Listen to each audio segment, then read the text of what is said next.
Okay, thank you, Dr. Sibi, for inviting me. And as already mentioned, it was the Presidential Action Plan, and Dr. Jayaraman sir requested me to go ahead with organizing this chapter, this aspect of Presidential Action Plan, that is aerosol therapy. Then, fortunately, we got three very efficient people in three zones. And as you saw, Dr. Sibi, who is a very efficient person who is managing the South Zone, then Dr. Vidhu and Dr. Sangeeta, and along with that, other members of the IAP, senior members of the IAP, like Dr. Krishna Mohan, our state president secretary, and we have got a very good team now.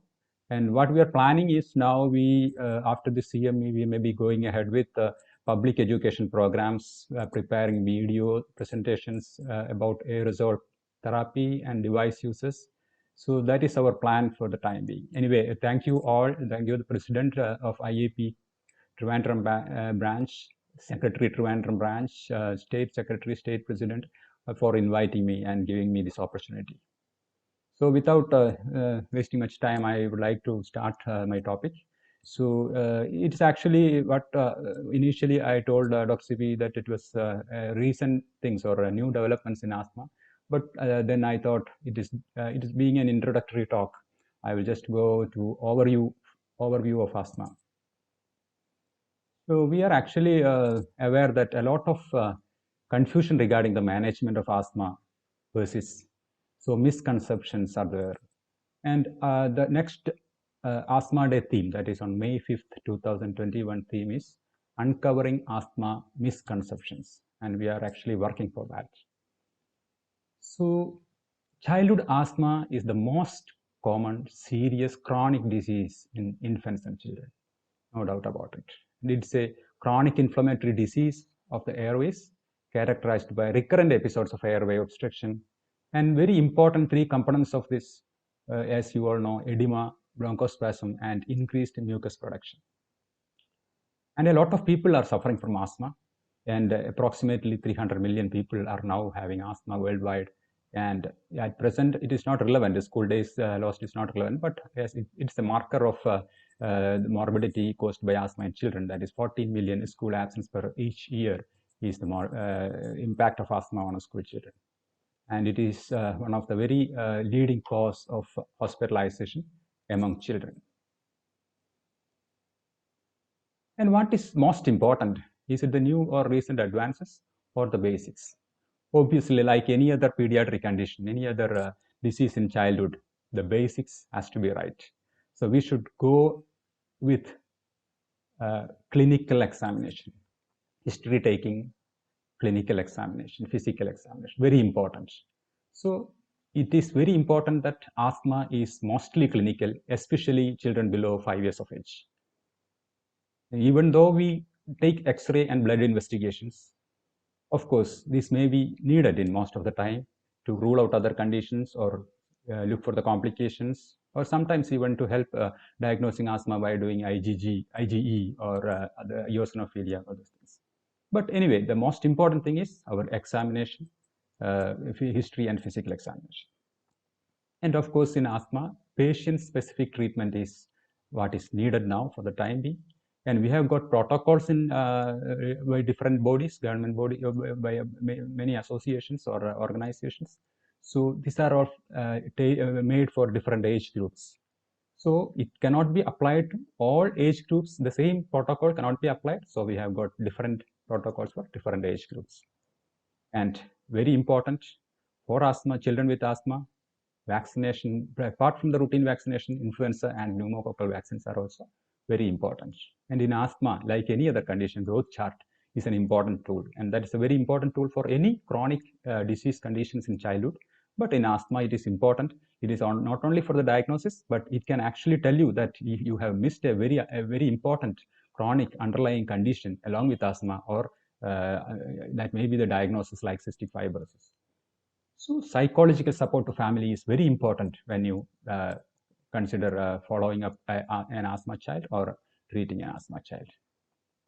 So we usually classify, as per the JINA guidelines, we classify children below 5 years of age, 5 to 12 years, above 12 years. That is the usual classification for age groups.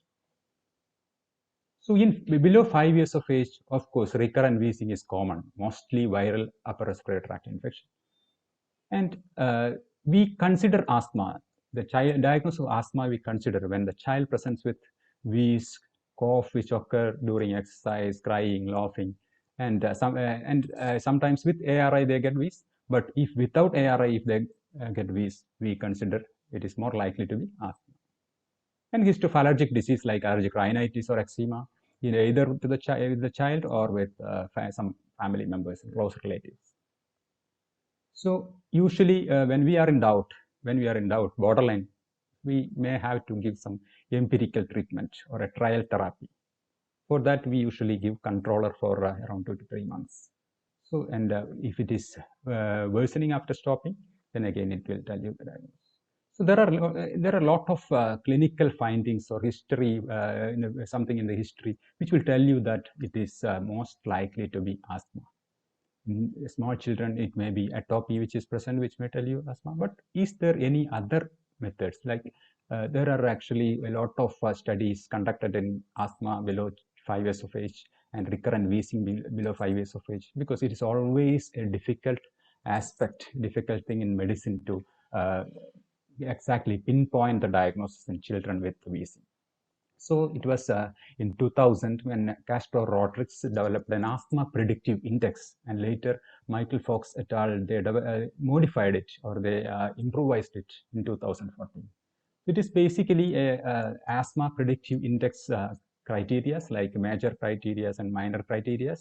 The asthma in a parent documented by a physician, or eczema in the child documented by a physician, are two major criteria. And minor criteria like allergic rhinitis in the child documented by the physician, wheezing apart from colds reported by the parents, and peripheral eosinophilia more than 4% are the minor criteria. So when the child is having more than 3 episodes of wheezing per year with 1 major or 2 minor criteria, we consider them as having asthma. So it is like classified as stringent criteria when the episodes are more than 3 episodes, and loose criteria when fewer than 3 episodes of wheezing per year.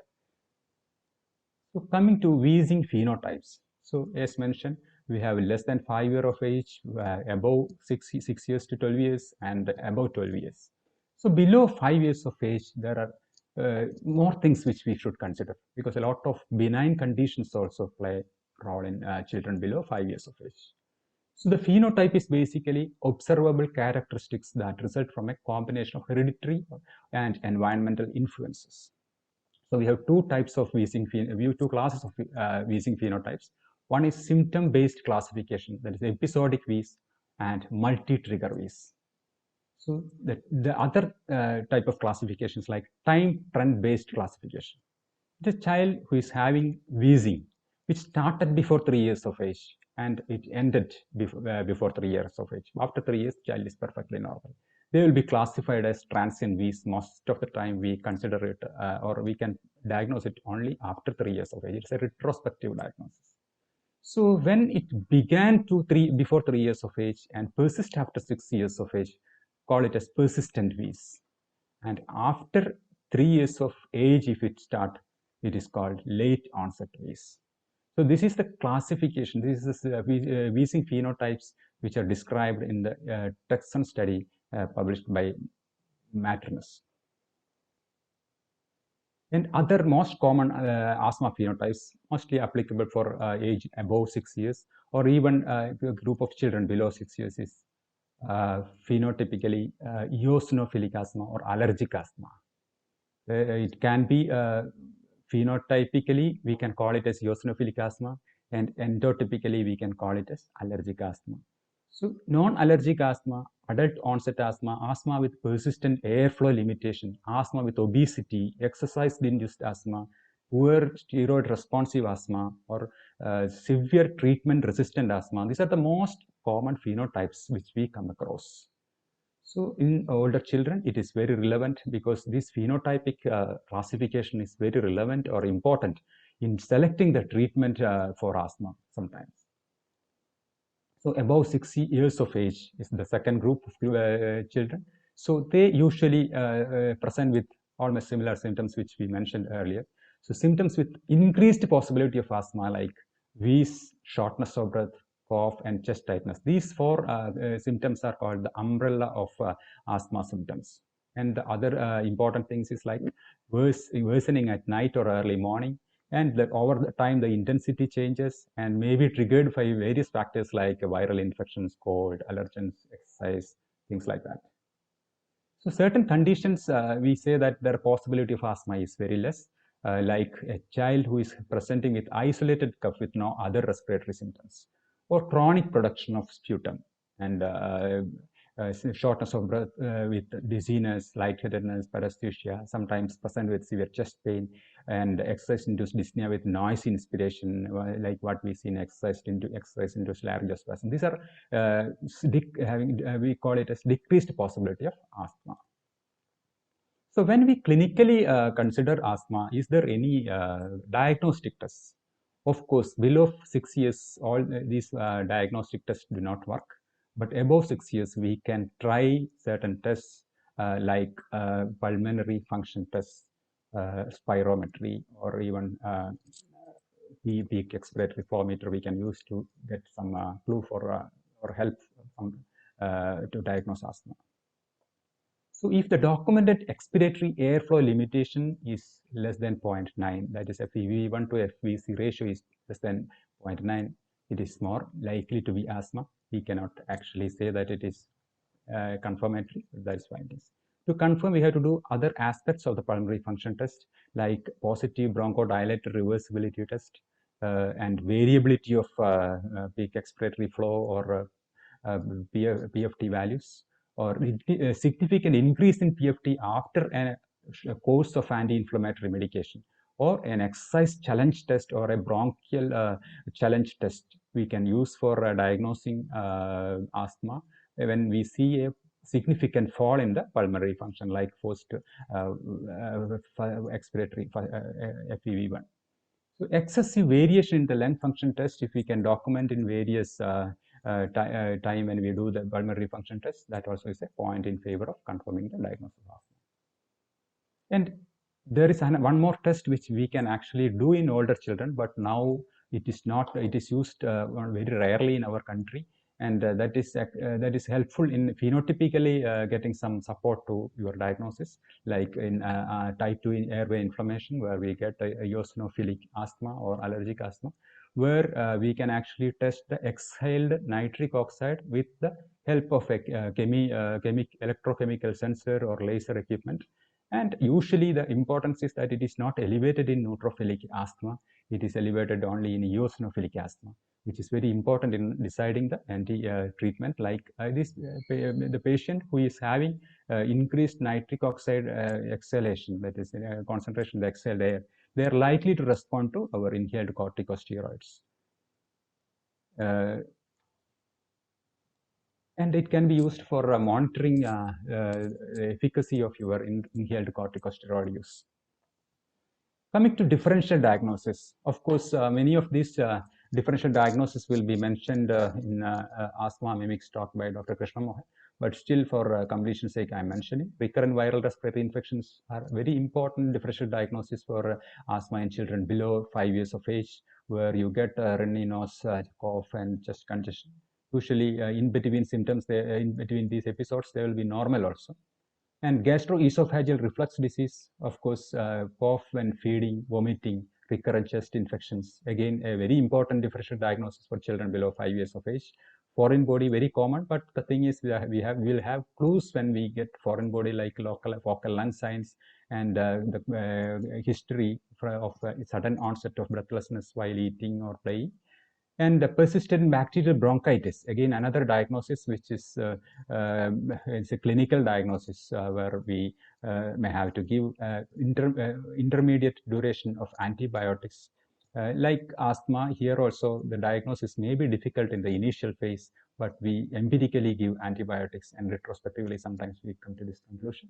Trichomalacia, we know how we can differentiate. And cystic fibrosis, again, we usually get cystic fibrosis children diagnosed as asthma in the initial phase. And after few visits only, we find that child is not growing well, child is developing clubbing, or child is having GI symptoms like grease, bulky stools, so things like that, and we investigate and come to the diagnosis of cystic fibrosis. Congenital heart disease, again, usually we detect early. Nowadays we detect congenital heart disease early, but it is possible that it can come with symptoms of asthma. And of course, bronchopulmonary dysplasia, again, very common in children, preterm babies who grow up with with wheezing. So primary ciliary dyskinesia, vascular ring, and immune deficiency are other differential diagnoses, general less than 5 years of age. Above 6 years of age, postnasal drip or chronic cough, upper airway syndrome, and sudden onset wheezing or unilateral wheezing in older children also, that we can get due to foreign body, and bronchiectasis, heart disease, bronchopulmonary, all these conditions, again, they are should be considered in children above 6 years who present with wheezing. And at all age groups, tuberculosis is a very strong differential diagnosis in children with the wheezing. And we may or may not get history of hemoptysis or fever, night sweats, anorexia, weight loss, all this in tuberculosis. And now regarding control of asthma. The control of asthma can be measured by certain criteria that is important for the clinical follow-up of the children and the treatment modification. So how we can say the asthma is controlled? So we have got 4 important criteria, like the symptoms of asthma during the daytime, twice a week. If it is present, if it is no symptoms of asthma, we can call it is controlled. No night wakening due to asthma, we can say it's controlled. And reliever needed less than 2 times, we can say it is controlled. And no limitation of activity, we can say it is well controlled. But when one of these points are present, like a reliever needed for more than 2 times a week, or night wakening due to asthma, or more than twice a week asthma symptoms during daytime, or any 1 or 2 present, we can say it is partly controlled, and more than 3 of these are S, then we say it is poorly controlled. And there are risk factors for adverse outcomes in asthma also, that also we should know.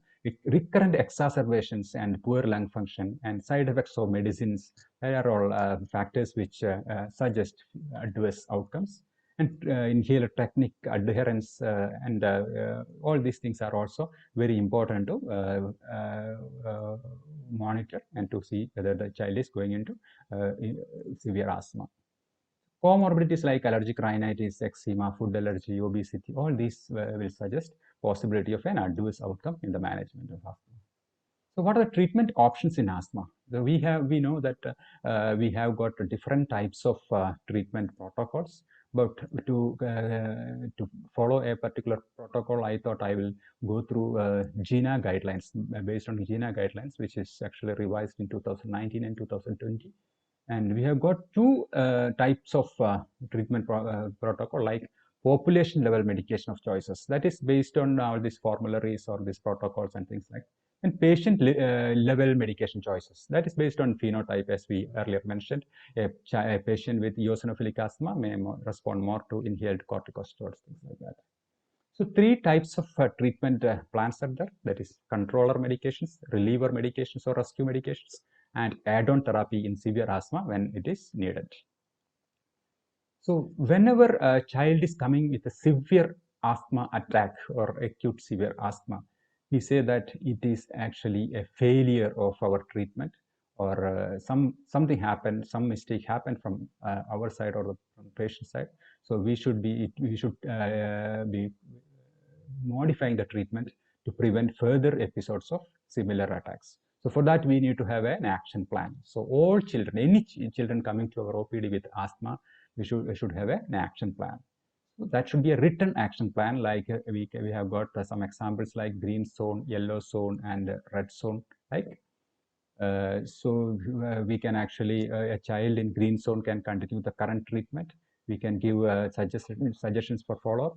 Yellow zone, we can give guidance what to do when the child is getting occasional symptoms. And green zone, when the symptoms are very severe, then how they should use these inhalers, when they should go to the hospital, like that. The plan we can make for each patient, written plan we can give. because each patient will have different types of treatment options. So with different types of inhalers they are using, or LRTA. So we can accordingly, we can actually write a asthma action plan and give it to the child visiting our OPD. And coming to our GINA guidelines for children below 5 years, stepwise management. So of course, in any child who is coming with asthma, the first thing we should know is, we should think about is whether it is actually asthma. So the confirmation of diagnosis. So at any point of time, if you feel like the child is not responding or the response is not adequate, then we should think again and reconfirm the diagnosis or rule out other conditions at any point of time, at any age group. It is very important. So all the modifiable risk factors should be managed, all the comorbidities should be addressed and managed, and the treatment adherence should be looked into, and all the risk factors should be managed. A patient should be educated, and the non-pharmacological strategies, which I will mention later, also should be considered. So the new guideline, actually, there is not much change in children below 5 years of age management. So we usually say the step 1 management is only with the relievers. So that is short-acting beta-2 agonist. The step 2 is daily low-dose inhaled corticosteroids, or LRTA, or intermittent IC, inhaled corticosteroids. So these are the options available for step 2. And in step 3, we can give low dose inhaled corticosteroids in the double dose. What we used in step 2 can be doubled and given in step 3 management if the child is not responding. Or along with that, we can give leukotriene receptor antagonists along with low dose ICS. That's another option which we can use. Step 4 is actually the child is not responding to double low dose ICS. Then we have to consider other conditions and should be referred to a specialist in asthma or pulmonology, pediatric pulmonology. So we can actually increase the dose, we can monitor the child, but in if the child is not responding to double low dose, which is for a child, for a less than 5-year-old child, is a high dose.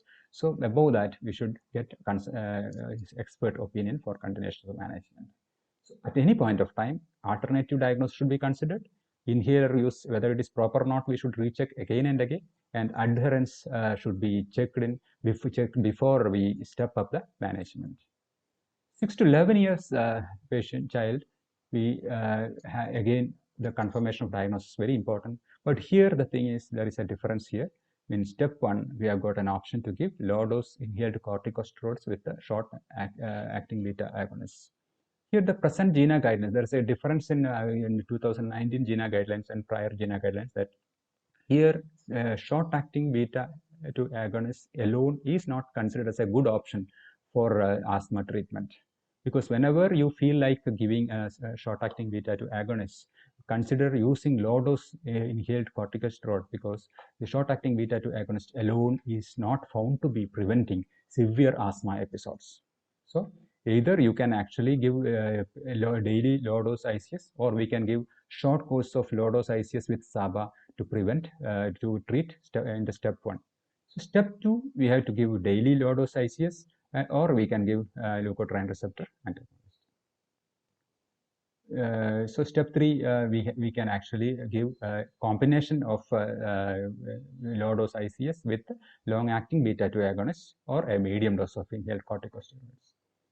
Or we can give a low dose ICS with a montelukast. Step 4, again, medium dose of ICS with LABA, and or we can give high dose ICS with LABA, and if needed in specific cases, we can add a tiotropium also along with the current management, which is a tiotropium is a muscarinic antagonist, long-acting muscarinic antagonist.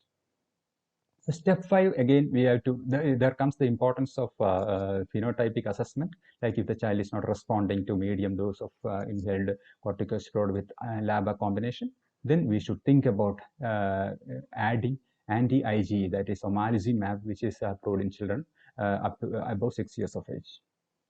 So we can add other treatment options also if needed. So that will come to later.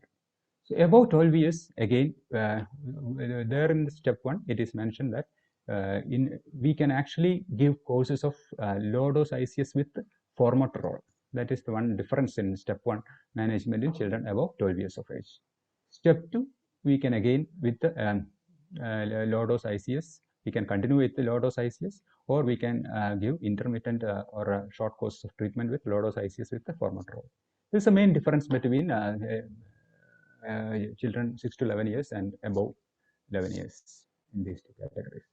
So here actually the most important thing is low dose ICS plus formoterol can be used as a reliever also in this case. So these are the therapy which we usually give in different age groups, but sometimes we may have to give add-on therapy after optimizing the existing therapy. So like what we mentioned, a high dose ICS and LABA may be required most of the cases. And you can add tiotropium, that is long-acting muscarinic antagonist, above 6 years of age children. And there is a recommendation that it's not evidence-based, but add azithromycin 3 days per week. Or we can actually consider anti-IG omalizumab above children above 6 years of age for moderate and severe allergic asthma. Here it is actually a specific phenotype specific treatment, omalizumab. Or we can give anti-interleukin 5 mepolizumab, which is now recommended, now approved for children above 6 years of age in many countries, or benrazelumab, which can be used above 12 years of age, or rislisumab above 18 years. These are all specific anti-IL treatments available now. So there are methods like sputum-guided treatment, bronchial thermoplasty, low dose oral steroid for older individuals, older children or adults. Is there a role for vitamin D? Vitamin D is mentioned in all conditions recently. So there is a definite proved relation with vitamin D and asthma. And vitamin D deficiency actually promotes airway smooth muscle hypertrophy, and it will actually increase the asthma episodes. And vitamin deficiency decreases the response to corticosteroids. That's another very important thing which issue with vitamin D deficiency.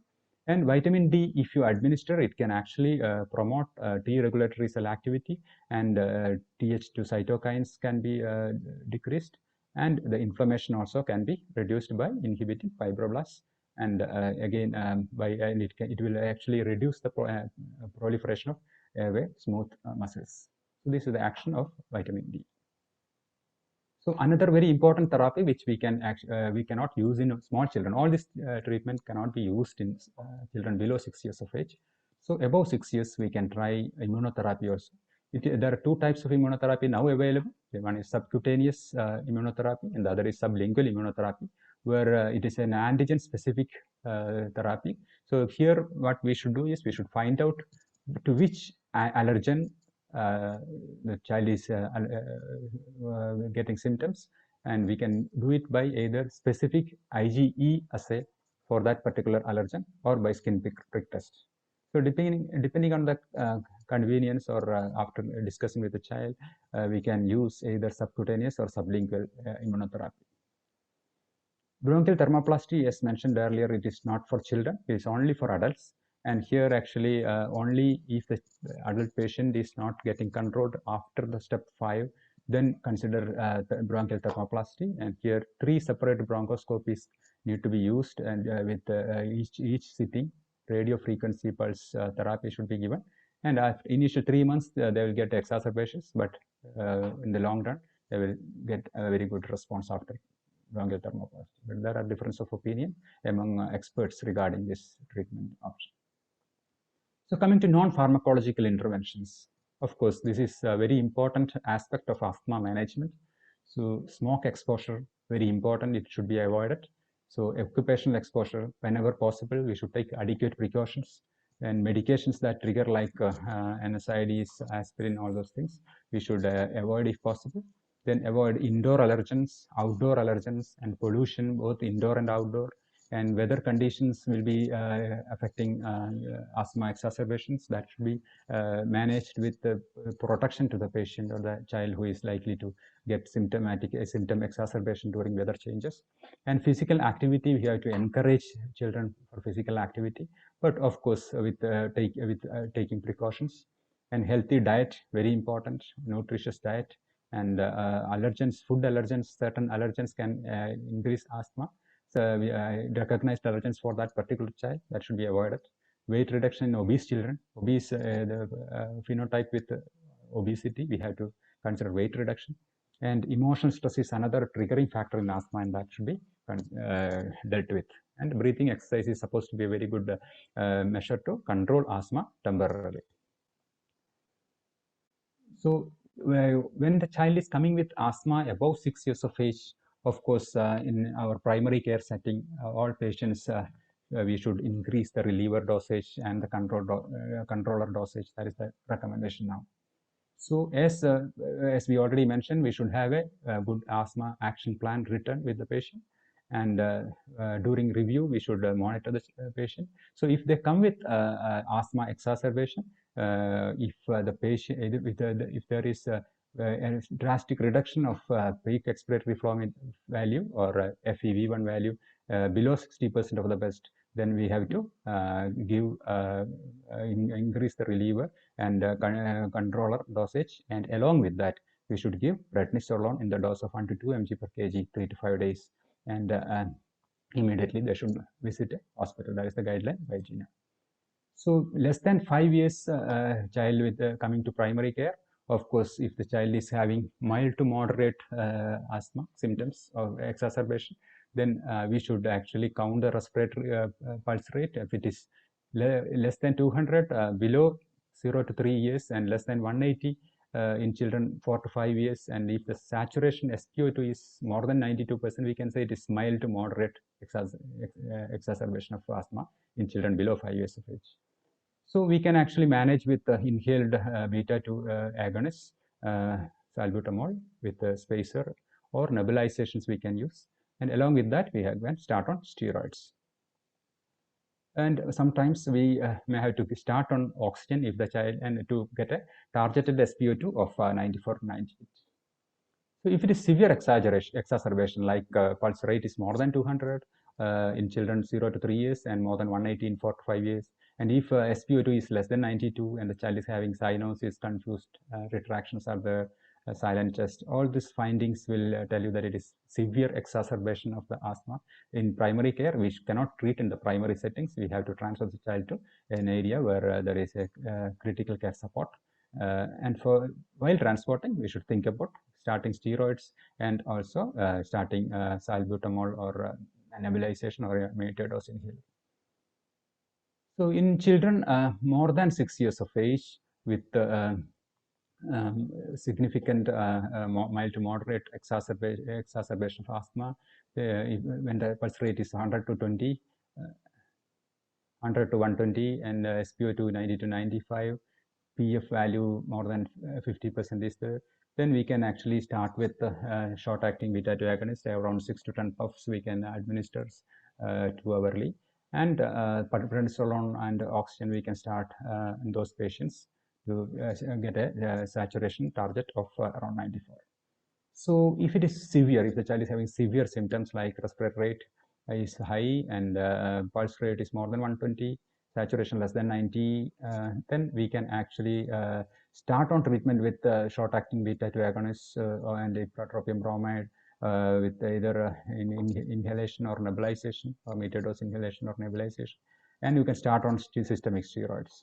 So like if the child is having drowsiness, confused, silent chest, all this condition has to be considered as life-threatening asthma and immediately should be transferred to a facility where critical care support is available.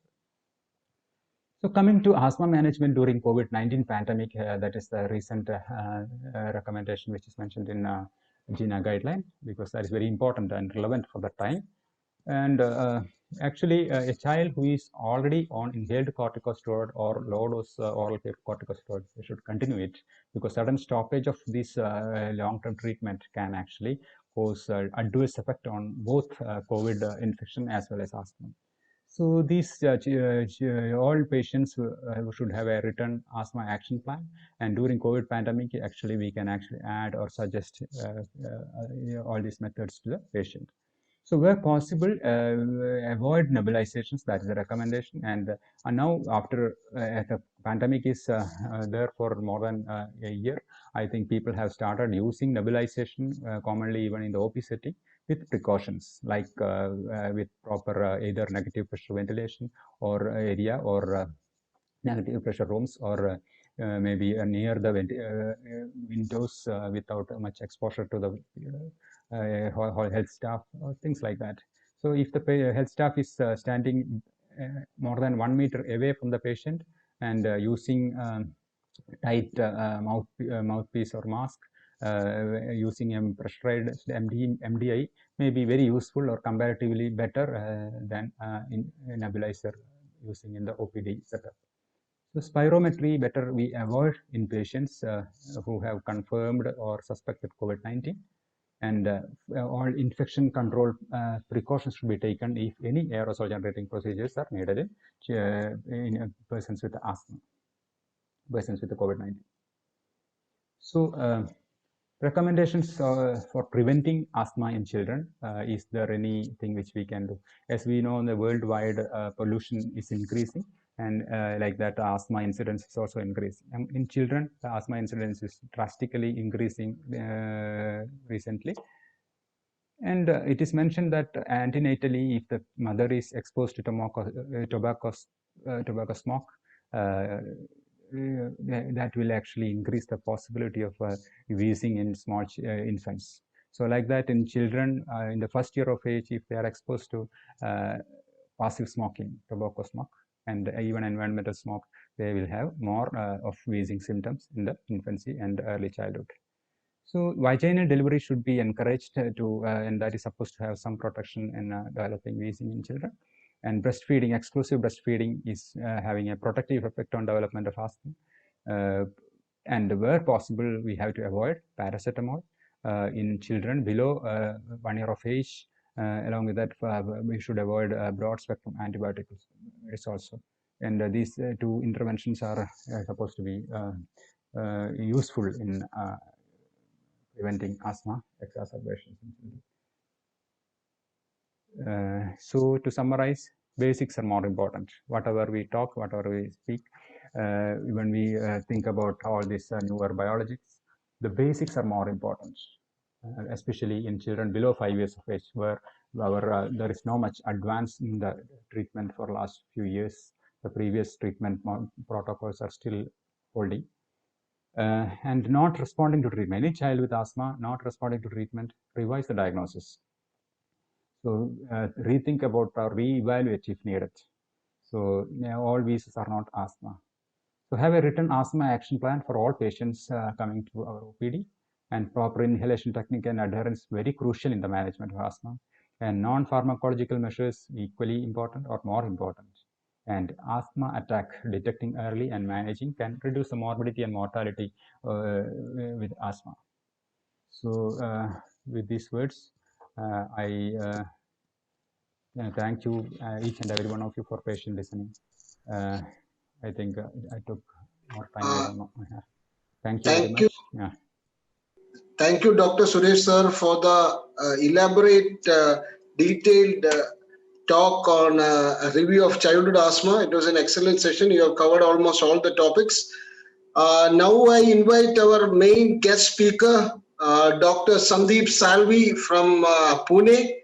Dr. Sandeep Salvi is a very renowned international speaker. He is the director of Pulmocare Research and Education Foundation, Pune. He was the founder director of Chest Research Foundation since 2002 and has helped establish CRF as one of the leading research institutes in the field of obstructive airway diseases, including asthma and COPD. He is a visiting faculty at the Imperial College, London, UK, and Johns Hopkins University, USA. He is a PhD mentor at Savitribai Phule University of Pune and Symbiosis International University, and a research mentor of the Faculty of the Health and Biomedical Sciences at Symbiosis University.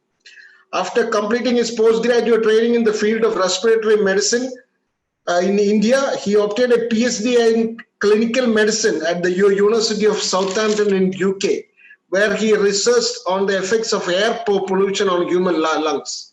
His pioneering research on health effects of diesel exhaust is a citation classic. His team has received the prestigious BMJ Award for the best pulmonology team in South Asia.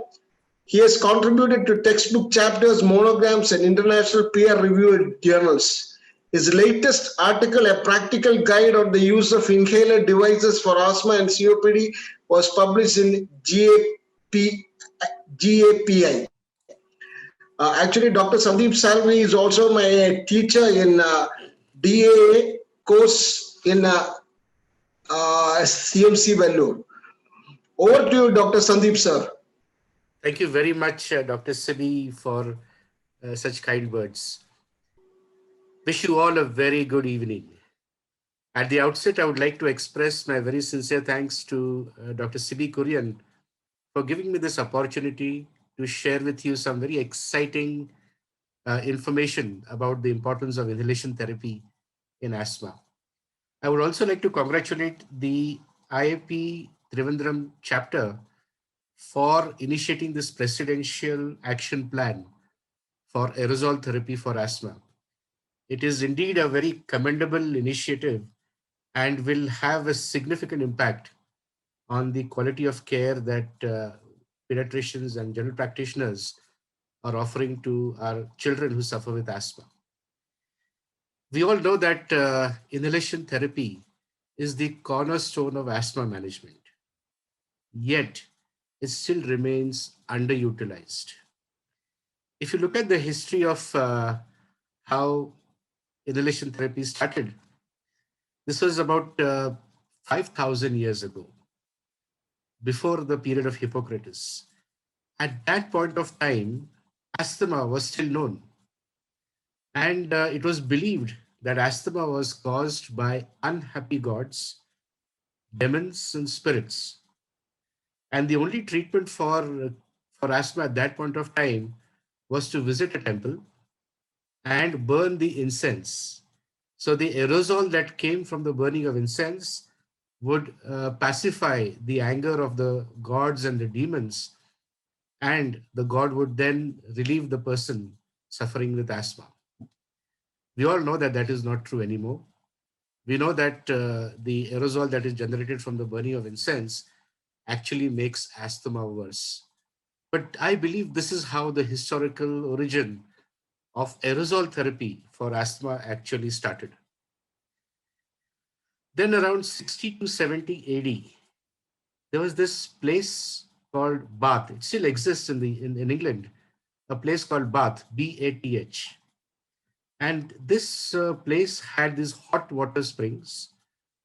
And it was believed that the hot water springs, the steam that came out of that, had medicinal properties, not only for the treatment of asthma, but also for arthritis.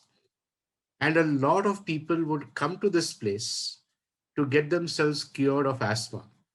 They only had to come to these Roman baths, sit there on the side, and inhale the water, the water, what is the steam that came from these hot water springs. And apparently, quite a few people actually benefited by visiting these hot water springs. Those who could not visit the hot water springs because they were disabled or could not travel, Sales Giron came up with an idea. He said, I'm going to collect the water from the hot water bath and I am going to take that to the patients who need it. And I'm going to create a steam-like thing, a fine mist of the water from these hot water baths so that people can then inhale that inside their lungs and get relieved from asthma. So very interestingly, he developed this first pressurized nebulizer in which he would then put the water that he collected from the hot water springs and then administer this with the, with the pressure like a cycle pump, and then the fine mist of water would come, and he would ask the patients to inhale that for the relief of asthma. Well, I suppose it worked because it was quite popular at that time. And then a few years later, well, not few years, about 50, 30 years later, 40 years later, came the first electronic nebulizer. So the same thing, but without a handle pump, you have an electric current that actually created the mist from the water that was collected from the bath area. Then about 2000 BC, this is a time when people living in Chennai actually realized that if you take the dried leaves of datura, you grind it together and you burn it. And the smoke that comes out of it, you inhale that smoke, and that would relieve your so-called asthma-like symptoms. So this was known for a very long time. I mean, the ancient Indians had been using the datura leaves for the relief of coughs and colds and asthma.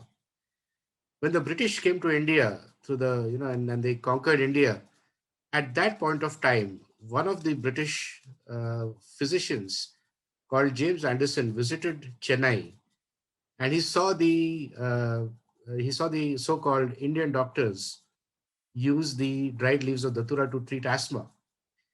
He was so fascinated with it that he experimented with it himself, and he found that it worked. Not only did it work, but it worked brilliantly. So then he developed that into the form of an asthma cigarette.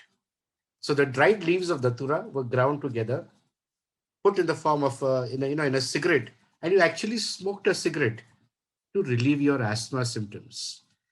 And we all know the story behind that, because the datura contains an anticholinergic agent, and therefore it was the anticholinergic agent that was causing the symptomatic relief of patients with asthma. So this was aerosol therapy that was started in India around 2000 BC, which the Britishers took to the rest of the world. In fact, the asthma cigarettes that were sold in the UK and in Europe and across the US were one of the most popular treatments for asthma during the 1800 to 1900 period. And it is even until the 1980s that the asthma cigarettes still continued to be used. In 1950, something very interesting happened. A 13-year-old asthmatic girl called Susie Mason was given this glass squeeze nebulizer by her father in case she had an asthma attack. It was a new treatment for asthma then. You can see that there's a rubber squeeze at the bottom, and then there's a glass here.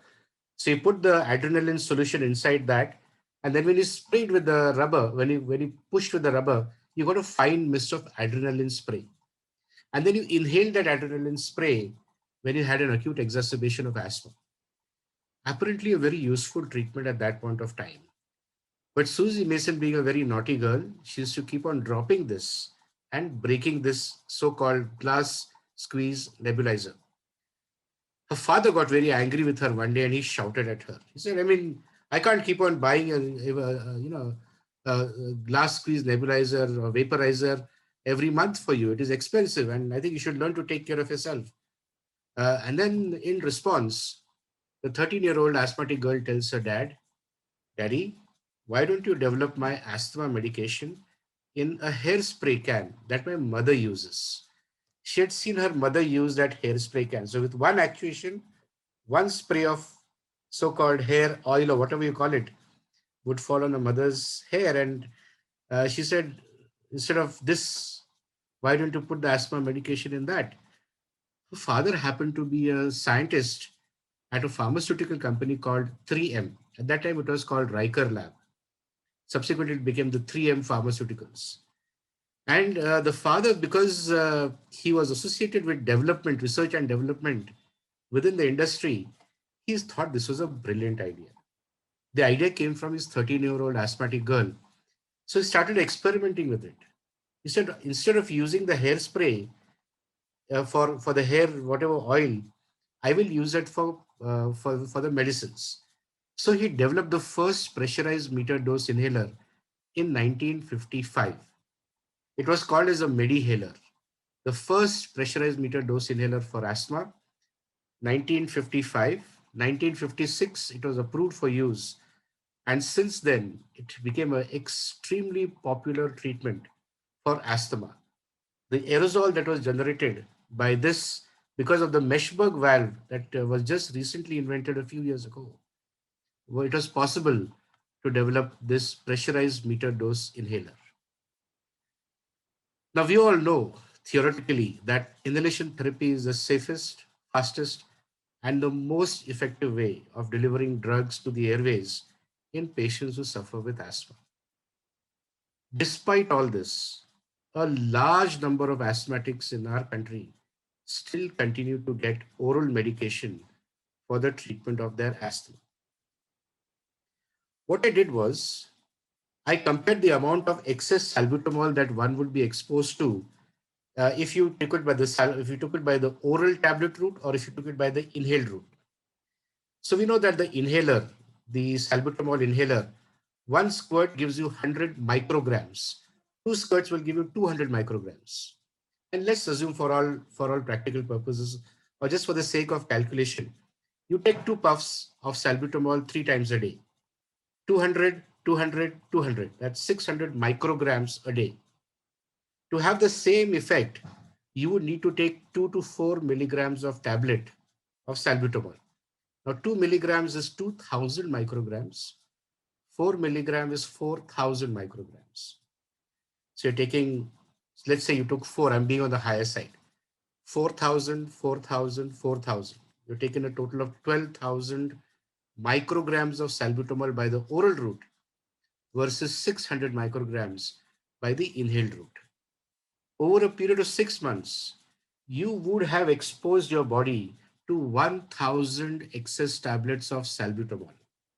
And this is a photograph that I clicked of one of my PG students holding 1000 salbutamol tablets in his hand. Now, this is the excess amount of salbutamol that the human body is exposed to if you give them oral medication compared to inhaled medication.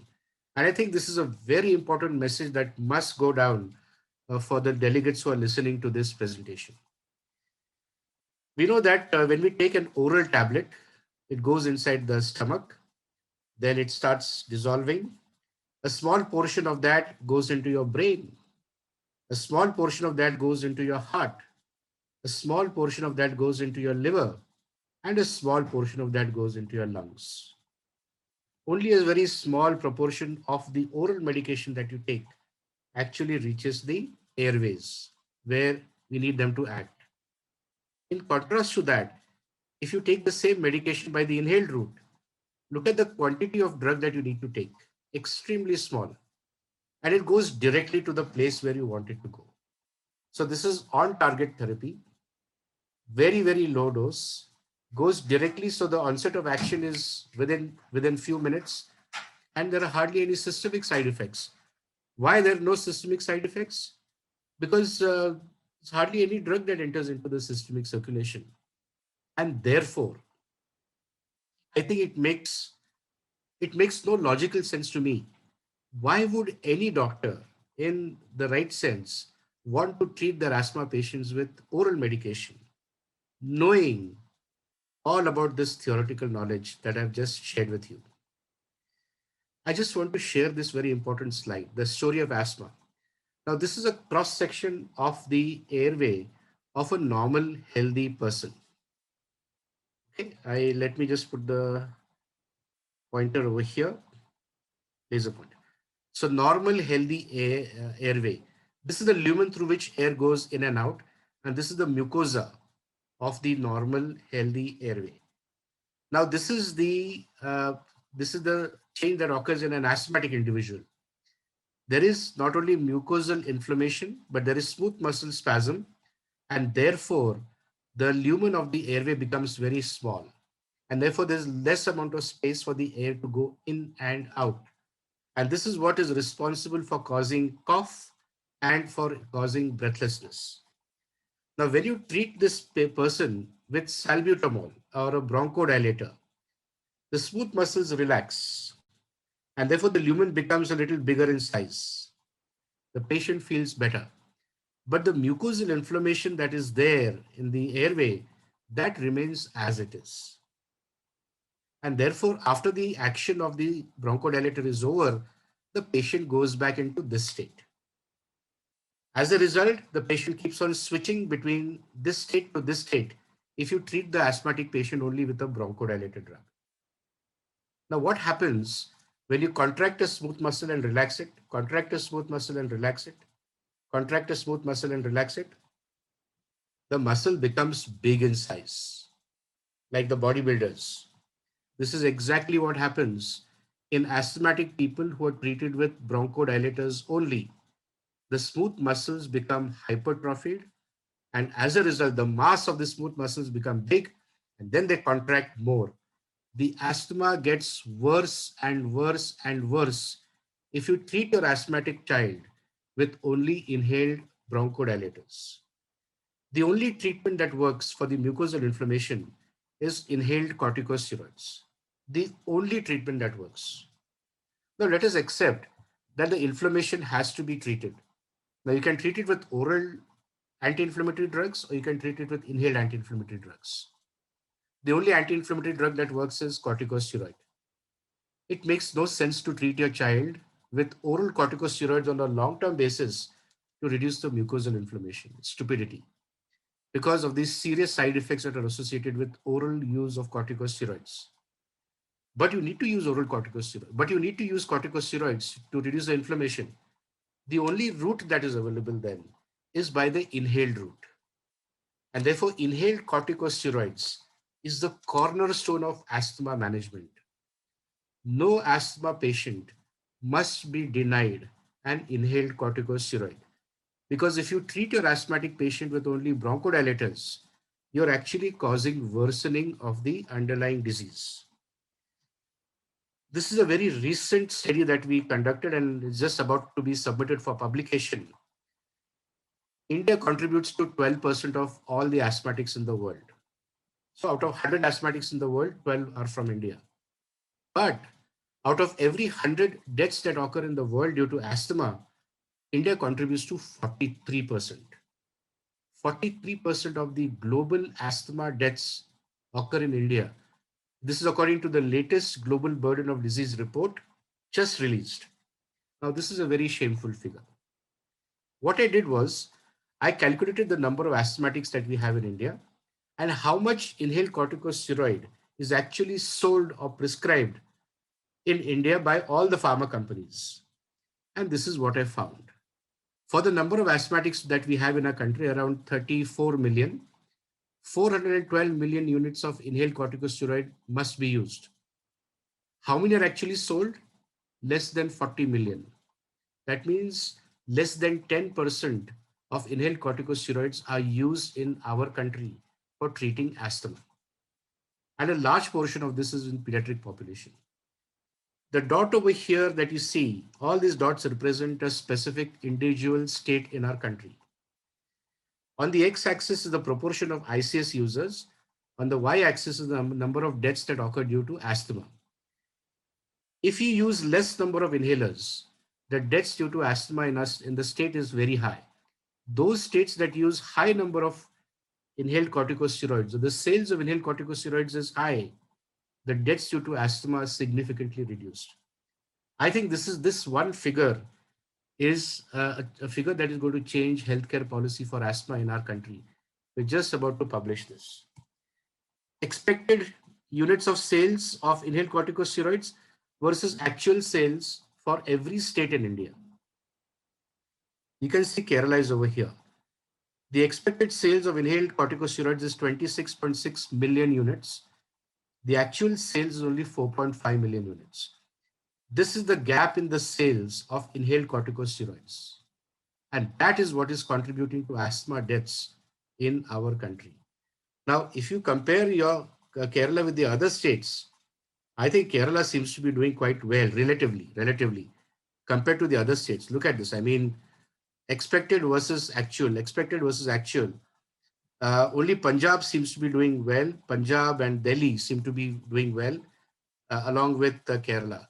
So Kerala is one of the leading states in India where there is greater use of inhaled corticosteroid, but even that number is still small. It is still about 15% of what should actually be used.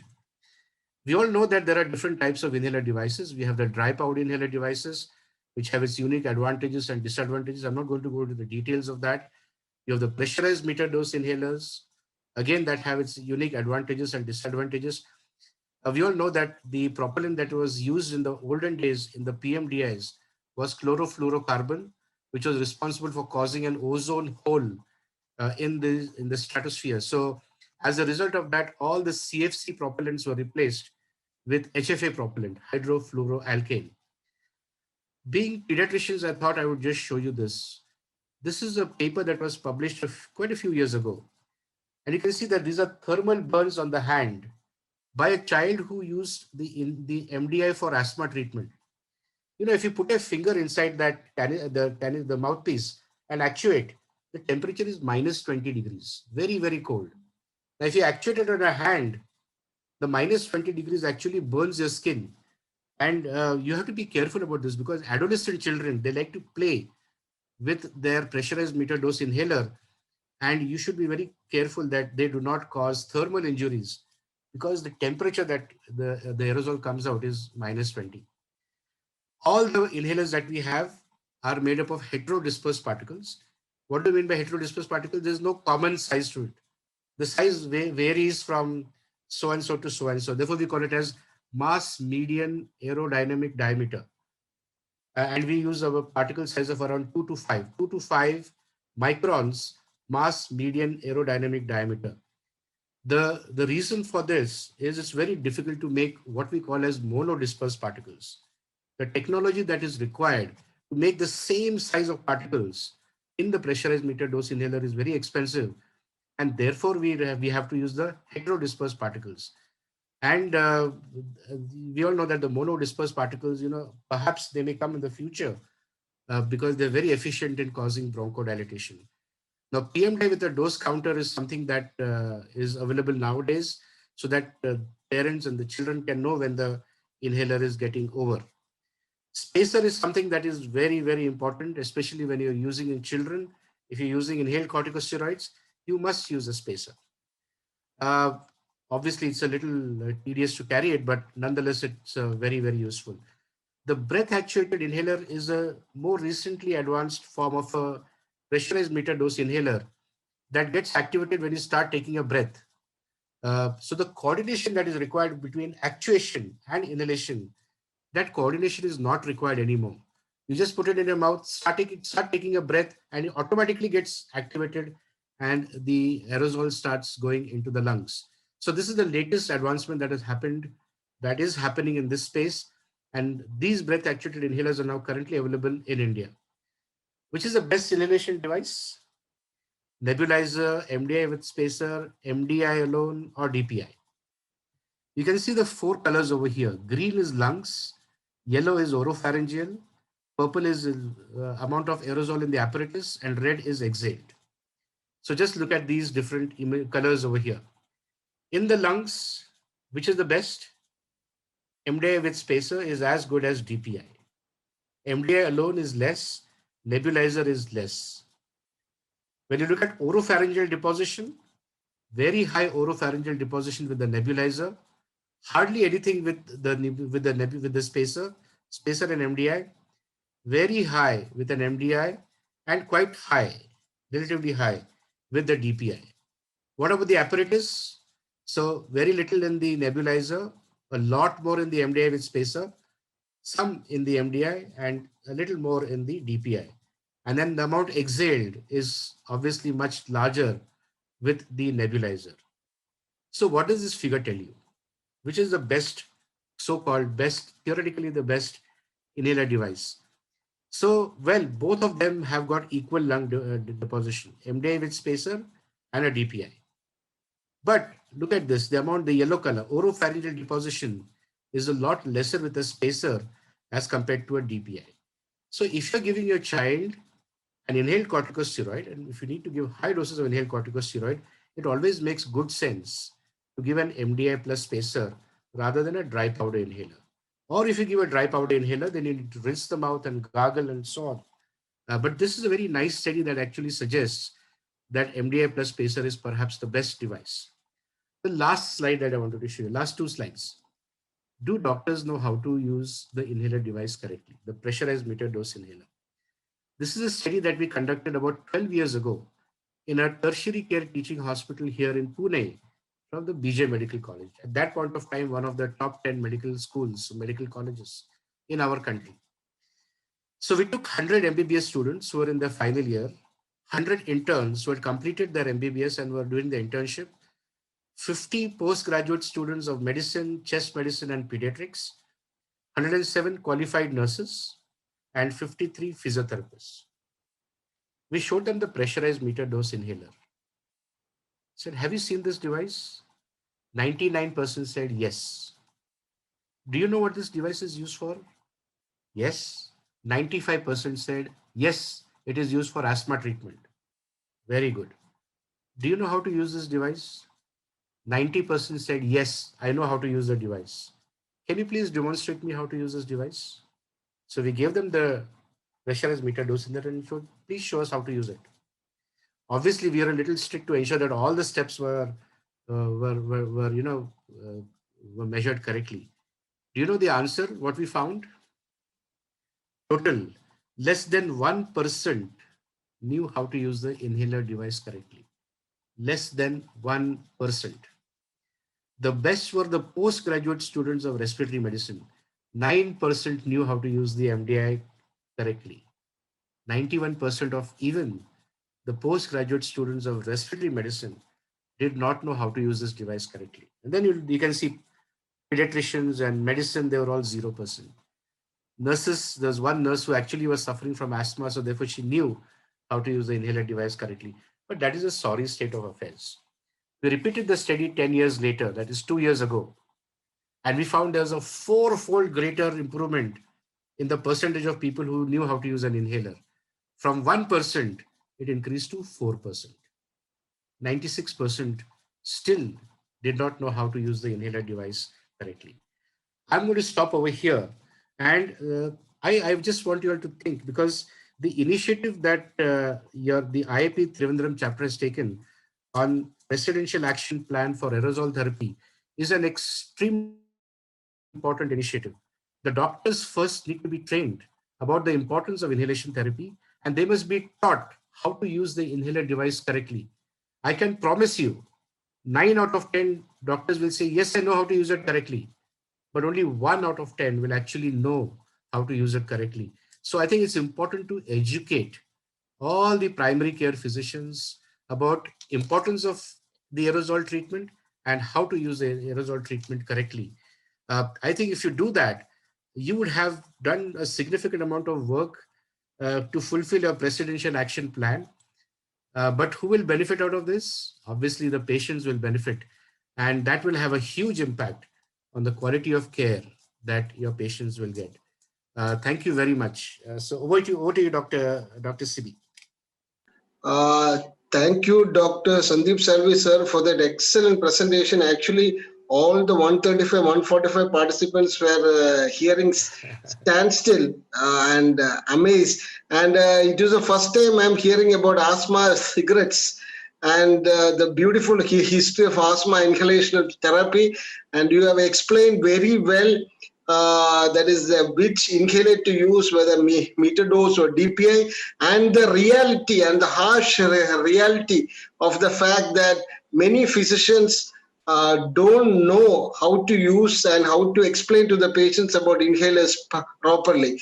Thank you so much, Sandeep Salvi, sir. We will be troubling you again for further sessions. It is a really wonderful and informative session. You are still the same, which your classes are still ever vibrant, just as I heard about 9 years back. And thank you, sir, for taking so much pain to join from Pune. You were traveling and you took so much pain and you accepted our invitation without any hesitancy. Thank you, sir. Thank you once again. Thank you. Thank you so much. Thank you. Our next session is on Asthma Mimics by Dr. Krishna Mohan. Dr. Krishna Mohan is our own person. He's a consultant in pediatrics and pediatric allergy at Kerala Government Health Services. He's a chairperson of IAP Kerala Respiratory Chapter and National EB member of Respiratory Chapter at Central IAP. He is a faculty of national and state level conferences of IAP from 2011. He received the state level Best Doctor Award 2019 from KGMOA. He is the associate editor of the textbook of pediatric allergy and applied immunology 2020 and academic editor of handbook of pediatrics and adolescent practice. He contributed review articles and chapters in IJP, IAP textbook of pediatrics, textbook of child pneumonia, IAP textbook of tropical medicines, and textbook of cough and wheeze in children. Over to Dr. Krishna Mohan. Thank you, Sibi. The screen is visible? Yes, it's visible.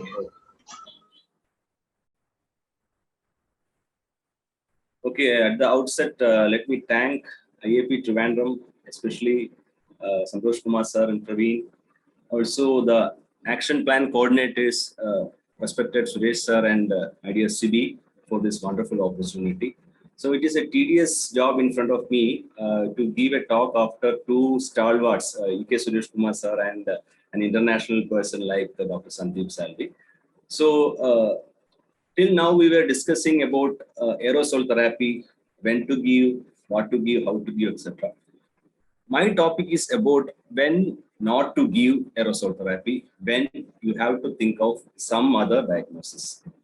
So I'm not going into this slide because that's already been elaborated by Suresh sir. When will you suspect asthma? So these points, when you are having a history of atopy, history of exacerbation and remission, nocturnal symptoms, all these things I think Suresh sir has mentioned. So we all know the diagnosis of asthma is clinical and it is difficult, especially in the younger child. So, and in many times, appearances can be deceptive. There will be difficulty in your clinical practice where you will find difficulty, which case is a real asthma or is there something masquerading asthma, something like that. So appearances can be deceptive, and there is an age-old saying, academic saying, that all that wheezes are not asthma. So this is a very, very important question. When to think of asthma mimics? So when you are writing your prescription and you are writing the diagnosis, when you should have a suspicion about asthma mimics. So age is a very, very important factor. Younger the child, especially less than 6 months, you have to keep some other diagnosis in mind. It is not like that asthma cannot occur in very young children, but if you are getting a young child, an infant, you make the diagnosis little more guarded. Then a child with a sudden onset of symptoms. Dr. Suresh EK has already mentioned one case of foreign body which presented with sudden onset of choking and cough followed by asthma-like symptoms. So when you are getting a sudden onset of symptoms without any trigger, then also you have to think of some other diagnosis. An isolated chronic cough in the absence of this chronic cough, especially when it is productive, then also we have to keep some other differential diagnosis. So one question is that whether asthma won't produce a productive cough. Yes, definitely asthma can sometimes produce a productive cough, but a persistent productive cough is somewhat against the diagnosis of asthma. Children with poor or no response to optimal asthma management. Whenever you are giving an optimal management and your patient is not responding well, then you have to think of this. And the last point is absence of nocturnal cough. So this is an important symptom. This is a characteristic symptom of asthma, nocturnal symptoms. So then the next question comes, does the timing of cough help in diagnosis? So we, in our clinical practice, usually we see different types of cough and different timings of cough. The mother will be coming and telling you, this child is having cough soon after going to bed, and after 10-15 minutes, the child will be peacefully sleeping.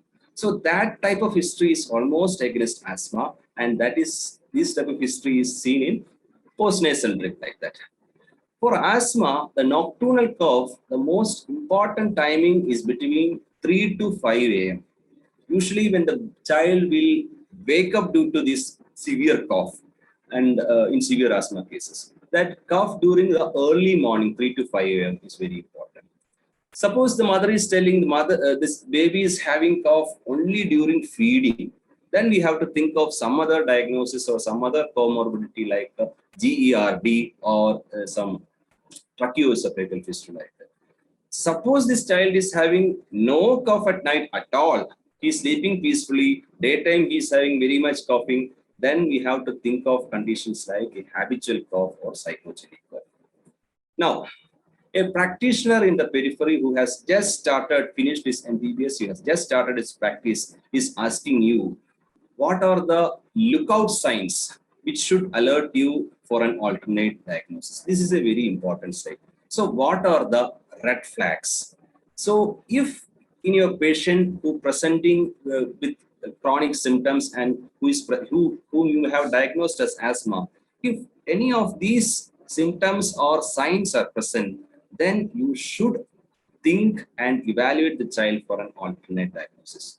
So one thing is, as I already mentioned, feeding difficulty, choking, drooling, it can be a tracheoesophageal fistula or a severe case of GERD, then you need to evaluate.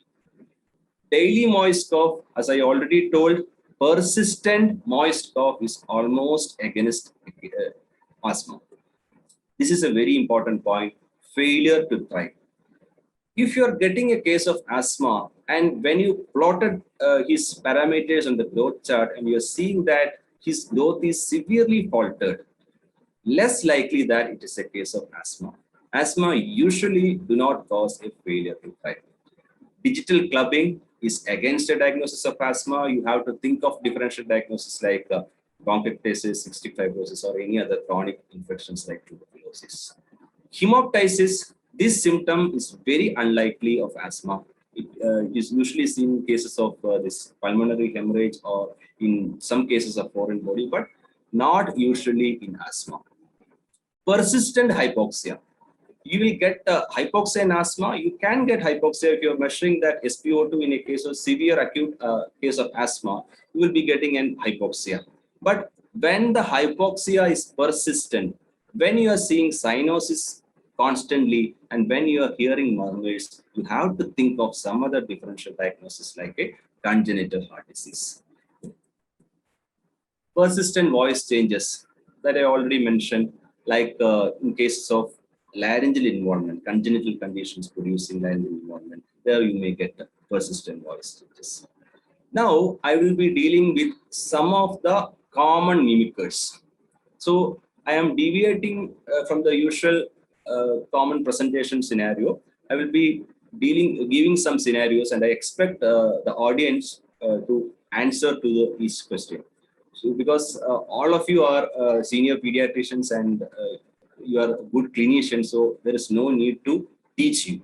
So, scenario one, a child presented with a predominant history of cough, which is productive with no wheezing, and cough is more in the early part of night when child gets into supine position and more in the on waking up. And on examination, this child is having history-wise as well as examination signs and symptoms of allergic rhinitis, and child is having poor response to asthma. So what is your diagnosis here? So this is probably a case of what is called as the upper airway cough syndrome. This is the new terminology of our age-old postnasal drip. So as all of you know, allergic rhinitis and asthma often coexist. And it is an age-old saying that rarely does one hear a wheeze without a sneeze. So whenever you are seeing a case of asthma, you have to look for the comorbidity also, which is allergic rhinitis. So upper airway cough syndrome is postnasal drip, and you have to treat concomitantly, you have to treat allergic rhinitis also along with asthma to get a better result. So scenario number two, this group of children, they present from symptoms from the birth onwards or from the early infancy. There is severe cough, which is brassy, metallic in character. Some patients will be having stridor, some may not be having stridor, and these symptoms become worse with course. And on examination, on auscultation, you are getting a persistent monophonic wheeze. So take it from me, in asthma, there is typically you will get a polyphonic wheeze. In this scenario, there are history symptoms from birth onwards, severe metallic cough, and persistent monophonic wheeze. So probably in such cases, we are dealing with one of the Malacia syndromes. So we know there are different types of Malacias like laryngomalacia, tracheomalacia, and bronchomalacia. And as you can see in this bronchoscopy picture, on the left, you can see a normal trachea, and on the right, you can see the kissing of the walls of the trachea, which is the pathognomonic sign of in bronchoscopy of tracheomalacia. And tracheomalacia is a very important DD, even though it is not that common. It is an important differential diagnosis. Only if you think about it, we will be able to diagnose that. So it can be primary or secondary. It can be primary is rare, or it can be a secondary due to defect in the tracheal cartilage, like due to some infections, can be due to some external compression, etc. So this is an important point. Sometimes there will be a paradoxical worsening of wheeze after giving salbutamol. In cases of tracheomalacia, what is happening is that the airways, they are by the smooth muscle, the contour is maintained. But when we are giving salbutamol, that will drop, and there will be a paradoxical worsening. So occasionally, when we give ipratropium instead of salbutamol, the child may be getting more symptomatic relief. What is to be done? What needs to be done in a case of tracheomalacia, bronchomalacia? It is usually, in most of the cases, they do not require any sort of treatment. We just need to observe and monitor the child, and rarely, very severe cases may need stenting, iotopexy, etc. Very rarely. So, next scenario, an infant presenting with recurrent wheeze, not triggered by viral infection, not having other risk factors of atopy, wheeze more prominent in supine position, especially at night and after feeds, children having typical history of reflux, and there is a poor response to asthma medications. In our clinical practice, this is a very commonly seen scenario. Most of the time, they will be treated as asthma, especially in many centers with oral steroids, and that will worsen the condition. So this is a case of GERD. So here, as I already told, nocturnal cough is a prominent symptom, but a predominant nocturnal cough with no other qualifiers of asthma should alert a diagnosis of GERD. And GERD can present as chronic cough or as recurrent wheezing. So this is a study which was done which detailed the prevalence of different symptoms in GERD. Then you can see that asthma can present with asthma-like symptoms. So GER is just an associated finding in asthma. Whether it induces asthma or it is exacerbated asthma, it is still not clear. Just like this egg and hen story, which occurred first, we are not clear about that. Now, scenario number 4, rarely we will be seeing this scenario. A 7-month-old infant with complaints of recurrent fever, moist cough and wheezing since 1 month of age, history of multiple hospitalization, clinic visits, treated with antibiotics nebulization. On examination, there is a definite failure to thrive, clubbing is present, and on auscultation, bilateral force practice. So this is probably a case of cystic fibrosis. As Suresh sir has already mentioned in his table, this is also an important differential, though rare, this is also an important differential diagnosis of cystic fibrosis. Whether the child will be presenting with persistent wet cough with recurrent pneumonia, failure to thrive, clubbing, and some cases will be having sinusitis and associated malabsorption. So failure to thrive and clubbing is a very important feature which helps to distinguish this from asthma. And we have diagnostic tests like our genetic studies as well as the sweat chloride test, but these tests are not available in many of our centers. So recent article from IP, a study from All India Institute of Medical Sciences is telling we can use what is called as the aquagenic skin wrinkling test as a screening test. for those cases where by history we are suspecting cystic fibrosis, like any case of failure to thrive presenting with recurrent respiratory infection with large bulky stools. Suppose such children are coming to you, and when you are doing the preliminary investigations, including the electrolytes, you are getting a hyponatremia, hypokalemia, and hypochloremia, and a metabolic alkalosis. If you did this much workup, then you can do this skin wrinkling test. This is very easy to do. You just need to dip the hand of the patient in water at room temperature, and if there is wrinkling which occurs within 3 minutes, then it is considered as a screening point. You can take it that you have to do further workup of cystic fibrosis in such cases. Now, scenario number 5, almost similar scenario like scenario number 4. A child presenting with chronic wet cough with recurrent chest infection, history of symptoms from the early neonatal period, early clubbing, and this child is having history of recurrent otitis media and chronic rhinosinusitis. And X-ray which was taken showed a dextrocardia and with situs inversus. So this is one differential diagnosis of asthma. It can present with chronic cough and failure to thrive, and this is a primary ciliary dyskinesia. You can see in this X-ray there is dextrocardia and situs inversus. Scenario number 6. This is one scenario which we are usually seeing nowadays. A child presenting with daily persistent wet cough lasting for more than 4 weeks, and on investigation the chest X-ray is normal, the all physical findings are normal, and after giving a 2 weeks of antibiotic course, the child is becoming perfectly normal. So this is a comparatively new entity. It is called as PBB, or protracted bacterial bronchitis. The organisms are the usual organisms which are causing the upper respiratory and this pneumonia, like H. influenza, Streptococcus pneumoniae, and Moraxella.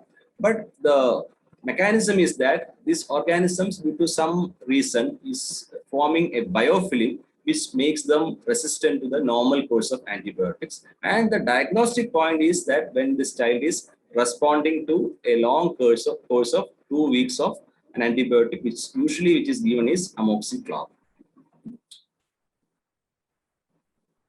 So this is also considered as a asthma mimic. So scenario number 7. This was a case, it was seen 2 days back.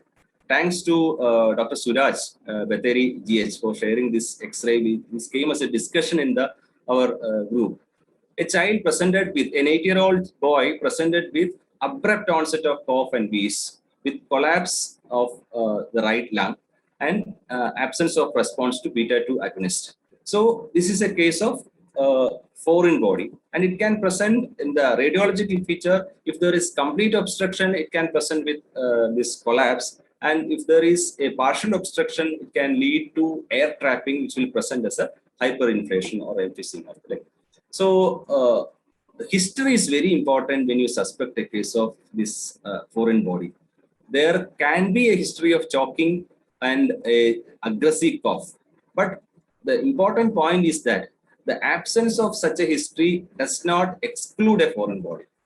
And that history, if you're getting, well and good, but if you're not getting a history, doesn't mean that it is not a case of foreign body. Still, you have to suspect it. And it can present with acute choking episode or severe cough, or after that episode, it can lead to some an asymptomatic period and further become a chronic respiratory symptoms. So important points note that there will be an absence of viral prodrome, and on auscultation, you will be getting a localized or unilateral wheeze. And the patient won't be responding. The patient will be presenting either with the wheeze or recurrent respiratory infection, and he won't be responding to our standard therapy. So the management, we have to do a bronchoscopy at the earliest. What is recommended is a rigid bronchoscopy under GA, but nowadays some centers are doing flexible bronchoscopy also and do the procedure for foreign body removal. So scenario number 8, even though in most of the literature, Western literature, it's saying it's a very common scenario. In my personal clinical practice, I have not seen this case so often. An adolescent child who is presenting with stridor and monophonic wheeze with suprasternal retraction, and peculiar feature is that he will be having symptoms during daytime, many times during daytime, but no symptoms during sleep. And the bronchoscopy, or a procedure which will show you the larynx, will give you the diagnosis. The vocal cord will give you a diagnosis. Instead of normal abduction during inspiration, the cords are here inappropriately adducting. So this is a case of vocal cord dysfunction, usually seen after the age of 10 years. And spirometry also is very important. The classical feature is that here, unlike in asthma, the inspiratory limb of the spirogram is affected. You can see in the second picture, B. And it is almost always occur in children over 10 years, and they often have a prior diagnosis of mild asthma. And the usual history will be a sudden worsening of asthma, not responding to standard asthma care, with symptoms of dyspnea, stridor, and wheezing. And the characteristic feature, there are no symptoms during sleep, and there will be a monophonic wheeze heard better over neck than over the chest. Diagnosis is by bronchoscopy. Treatment, you need not have to start any drugs for this. If there is associated asthma, then you need to give asthma medications. Otherwise, relaxation exercises, speech therapy, etc. will help. Scenario number 9. This is a commonly seen scenario, especially in school-going children, presenting with a dry honking cough without any sleep disturbance and disappearance of cough, and the child is distracted and increases in attention. This is very commonly seen scenario nowadays. Nowadays not seen because schools are not there. So otherwise more common in school-going children. It can cause significant distress to parents as well as pediatricians. If you are not able to diagnose it properly, you will be treating it as a non-responding asthma. There is another entity which is called as cough tic. Cough tic are associated with the frequent blinking, shoulder shrugging, etc. apart from cough. This is all. Both these disorders come under the functional cough disorders. The diagnostic thing is that there will be absence of cough during night, when asleep, or when the child is distracted. Last scenario, being in India, we should not forget tuberculosis. So tuberculosis as an asthma mimic, is it possible or is it common? So isolated cough or wheeze is rarely a manifestation of tuberculosis. Both endobronchial tuberculosis as well as an external TB lymph node causing compression, both of these can present with wheeze. A normal pulmonary TB also, when presented with recurrent infections, chronic cough, we may mistreat as asthma. So we have to do investigations for tuberculosis in all cases of any cough lasting more than 2 weeks. So the take-home messages. In short, what I have told so far, if presentation is below 6 months of age or congenital, you consider this congenital airway anomalies, vascular airway compression, and congenital heart disease. If there is a persistent wet or productive cough with unusual features like consanguinity, failure to thrive, multifocal infection, malabsorption, bulky stools, like etc. Think of conditions like cystic fibrosis, primary ciliary dyskinesia, immunodeficiency, which is also a very important differential diagnosis. And if there are localizing signs are present, unequal air entry and unilateral emphysema, atelectasis, etc., you consider congenital anomalies as well as foreign body. If presentation is with comorbidities like signs of recurrent or persistent rhinorrhea, sneezing, conjunctivitis, etc., consider allergic rhinitis, rhinosinusitis. Sinusitis is also a very common DD. Any cough which is lasting more than 10 days, you have to think of diagnosis of sinusitis also, and upper airway cough syndrome. So finally, asthma mimics. In our clinical practice, we will be seeing a lot of cases of asthma, and among these lot of cases, some cases will be a masquerader. It won't be a real asthma.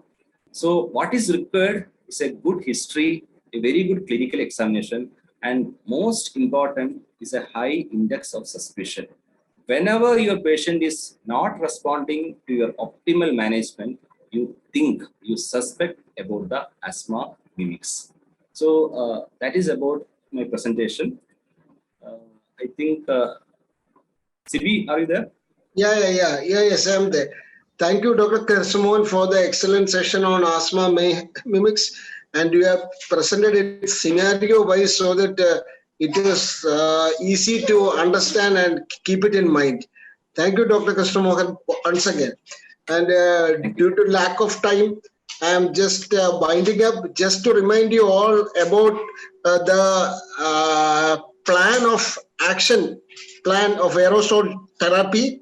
It is to conduct awareness programs regarding aerosol therapy for doctors and public, to create short awareness videos for doctors and public, to educate pharmacists regarding the use of aerosol, to combine local self-government, ASHA workers, JPH, etc. to Zoom live meetings and educate about aerosol therapy, to conduct a Zoom half-day conference for state doctors regarding aerosol therapy, then to include programs with IMA, CGP regarding aerosol use, to circulate patient education pamphlets about awareness and proper aerosol use, to educate school children and their parents with asthma and comorbidities about aerosol therapy, to conduct 3 zonal meetings regarding aerosol therapy. And we are also planning to come out with short videos regarding the use of aerosol therapy. And I once again thank Dr. Jayaraman sir for coming up with this idea, and I thank all the 3 speakers. Now I hand over the mic to Dr. Praveen KS to say the official vote of thanks.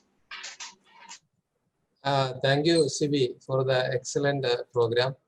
First of all, on behalf of IAP Trivandrum, I thank our dearest State President, Dr. TP Jayaraman, for giving IAP Trivandrum the opportunity to host this very important part of the Presidential Action Plan. Next, I thank Dr. Johnny Sebastian, our State Secretary, who is always with us with so many programs. Then I thank Dr. Riaz, the National Executive Board member, Dr. Bennet, Xylem, who is the Chairperson of GP Empowerment Program of IAP Kerala. Then we have 3 excellent speakers today. Dr. Sundeep Salvi, who is a national expert who gave a very good insight into the latest trends in inhalational therapy.